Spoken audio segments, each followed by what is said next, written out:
देहरादून में 2 दिन तक चली बीजेपी की बैठक में चिंतन कम और चिंताएं ज्यादा देखने को मिली। चिंताएं सरकार की साख को लेकर, चिंताएं लगातार हो रही फजीहत को लेकर, चिंताएं विभागों में हो रहे घपले घोटालों को लेकर और मंत्रियों की भूमिका को लेकर। सवाल अभी उद्यान विभाग का उठ ही रहा है, कई तरीके के गंभीर आरोप लग रहे हैं। दूसरी ओर अब शिक्षा विभाग में भी भर्ती घोटाले की शिकायतों को लेकर तमाम तरीके की चर्चाएं होने लगी हैं। देखिए, चूँकि हमेशा से हमारी पारदर्शिता हमारा संकल्प रहा है और उस ध्येय को लेकर सरकार काम कर रही है। कहीं भी कोई भी किसी प्रकार की भी अगर इस प्रकार की गलतियां आती हैं, इस प्रकार का जो है कोई भ्रष्टाचार का मामला आता है, तो निश्चित रूप से उसमें जांच होनी चाहिए। ये हम लगातार जांच कर भी रहे हैं और इस पे भी हमने जांच के लिए कहा है।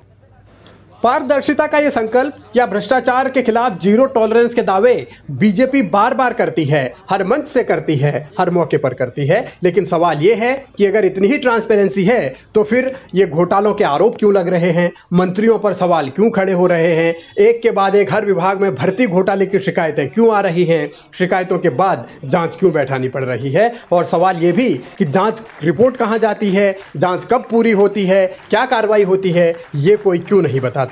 और इसीलिए जब उद्यान विभाग पर घोटाले के आरोप लगे हैं, तमाम सवाल हैं, तब उत्तराखंड बीजेपी के प्रभारी ने भी कहा है कि ये मामला बहुत गंभीर है। सरकार में अगर इस तरीके की चीजें हो रही हैं या आरोप लग रहे हैं तो मसला गंभीर हो जाता है। ये बीजेपी के प्रभारी ने कहा है, इसके संकेत बहुत सारे हैं।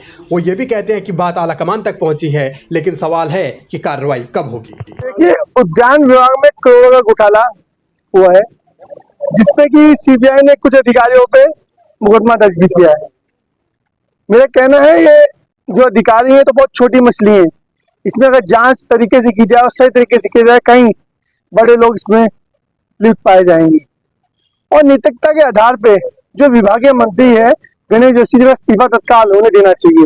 लेकिन मुझे लगता है कि नैतिकता का ना शब्द भी इनमें नहीं है, इसलिए मुख्यमंत्री को इस पूरे प्रकरण में हस्तक्षेप करना चाहिए और गणेश जोशी का इस्तीफा लेना चाहिए, जिसने पूरे ही उत्तराखंड को कलंकित करने का काम किया है।